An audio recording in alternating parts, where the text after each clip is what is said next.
I think that I was very lucky कि मैंने ये एक एक्सेप्ट कर लिया कि मुझे एक इंटरवेंशन की ज़रूरत है। लोग ज़िंदगी बिता देते हैं और डिनाइल में रहते हैं और अपने आप को एडमिट ही नहीं करते हैं कि शायद हमारी डिपेंडेंस जो है हैवॉक प्ले कर रही है, ना सिर्फ हमारी खुद की ज़िंदगी में मगर अपने सराउंडिंग्स और फैमिली की ज़िंदगी में भी।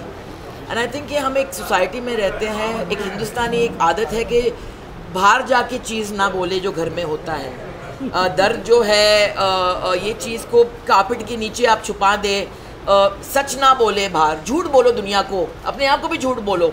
लड़की की अगर शादी टूट जाती है, अगर उसका पति उसको पीटता है, 90% ऑफ द टाइम लोग बोलते हैं कि सह लो, आपकी तो किस्मत है ये, क्योंकि लोग क्या कहेंगे। तो औरतें जो हैं वो छुप के पीते हैं, तो रिकवरी कैसे खुल कर करेंगे। तो मुझे लगा कि जब भी मैंने ये अपने आप को कह दिया पहले कि हाँ I have a problem, and like I said कि हाँ मेरे घर में महेश भट्ट हैं जो बहुत ही सपोर्टिव हैं। उन्होंने खुद उस the journey of fire, the path of fire he is walked on. मगर मेरे खुद के घर में वैसे भी लोग हैं जो डिनाइल में आज भी हैं अपने खुद के एडिक्शन के बारे में। तो जैसे स्टार्ट साउंड और कट के बीच में वो शायद कि जितने भी अच्छे डायरेक्टर हों आपको खुद शॉट देनी पड़ती है ना। एडिक्शन में लोग आपको एक पाथ पर लेके जा सकते हैं, but you have to walk that path on your own. I have to endure every day alone. And COVID pandemic, उसके बीच में जब भी एक वायरस को हमें एक साथ लाना चाहिए था, हिंदुस्तानी लोगों की एक खासियत है कि उसी टाइम पे एक दूसरे को मारो, पीटो, जलील करो। Mental health, depression, suicide, addiction, I think media ने बहुत ज़्यादती की है हिंदुस्तान के साथ में, हमारे नौजवान के साथ में। जब भी सुशांत सिंह राजपूत की ट्रैजिक डेथ हुई थी, मेंटल हेल्थ का जो डिस्कोर्स था, एडिक्शन का जो डिस्कोर्स था, बहुत लोगों ने उसे एक्सप्लॉइट करके they have taken the issue into the dark ages के लोग डर गए थे कि हम हेल्प कैसे मांगेंगे, हमको क्रिमिनलाइज किया जाएगा। So I think that it is places like this where you get hope and you realize कि एक तो जैसे डॉक्टर ने कहा कि एडिक्शन जो है, चाहे आप शराबी हो या you have a substance abuse problem, वो एक मॉरल फेलियर नहीं है, आप क्रिमिनल नहीं हो, वो एक बायोलॉजिकल एक इलनेस है। एंड ये शेम का जो कल्चर है ना कि आप you just shut people out, you Shem them into silence, ये शेम शब्द आप निकाल दें तो it's a genetic flaw. But like I said, we can look out of the same window, but we don't see the same view. I think just because आप एक घर में पैदा हुए हैं, आपके माँ बाप ये हैं, उसका मतलब ये नहीं है कि आप सारे traits आप इनहेरिट करते हैं। तो नेपोटिज्म के बारे में बात करते हैं, क्योंकि आपके पिताजी एक फिल्म मेकर है या एक कलाकार है, उसका मतलब ये नहीं है कि वो टैलेंट या ऑनेस्टी की जीन आपके अंदर भी पैदा होगी। नहीं, मेरे ख्याल में समर्पण एक सोच है, एक व्यक्ति की दर्द से इसका विस्फोट हुआ है। इसलिए मैं कहता हूँ कि दर्द की कोख से ही हर बड़ी बात का जन्म होता है, और उसमें ऊर्जा इतनी है कि ये सोच, अगर आज हम यहाँ इकट्ठे हुए हैं और हम मुंबई से आए हैं संडे को, इसलिए आए क्योंकि हमको लगता है कि ये जो दिशा जो है, ये सही दिशा इन्होंने पकड़ी है, जहाँ पर ये चलकर एक एग्ज़ाम्पल बनना चाहते हैं कि रिकवरी जो है वो एक मल्टी फेस्ड एक प्रोग्राम के ज़रिए ही आप अपने आप को वापस ज़िंदगी से जोड़ पाएंगे।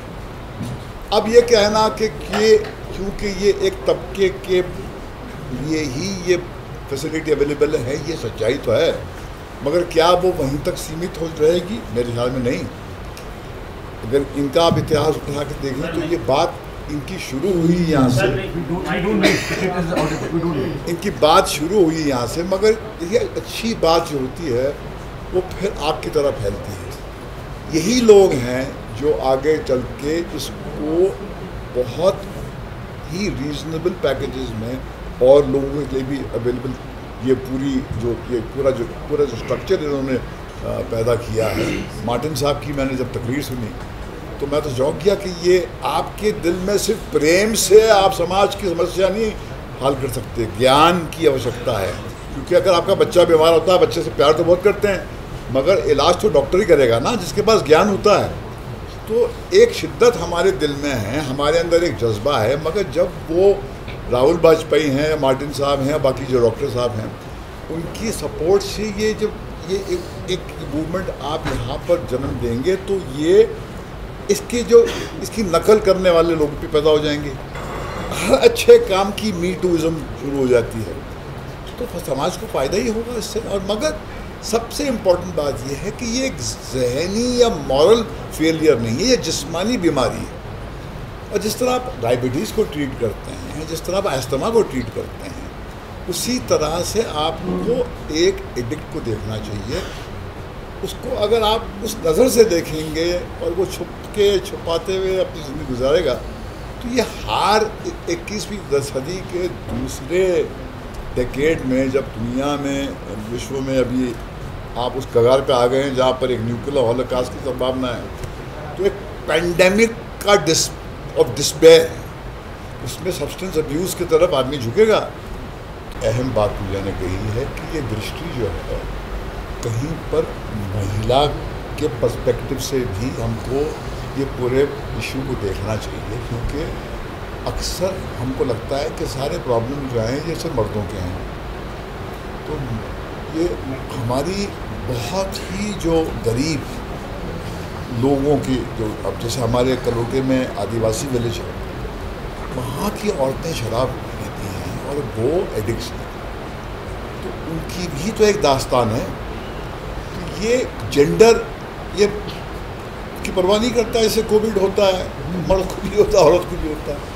तो ये ज़रूरी है कि एंटरटेनमेंट के स्पेस में अगर आप ये बात इसको टैकल करना चाहें, तो विदेश में हॉलीवुड ने किया था, एक मैगराइन की फिल्म थी मेघाल में, जहाँ पर वो एक फीमेल पर्सपेक्टिव से they've been many movies made on तो ये सही बात कही है। नहीं तो ये बात हम टैकल करते नहीं, क्योंकि पहले तो बात माननी पड़ती है कि हाँ साहब ये बात एग्जिस्ट करती है। हाँ, अपने आप को कहना पड़ता है। मानोगे तो फिर उसको कहीं पर जुर्रत करके कहानी में उतारोगे, और फिर 10 लोग आके रोकेंगे, क्या घर की बात जाके बाहर कह रहे हो।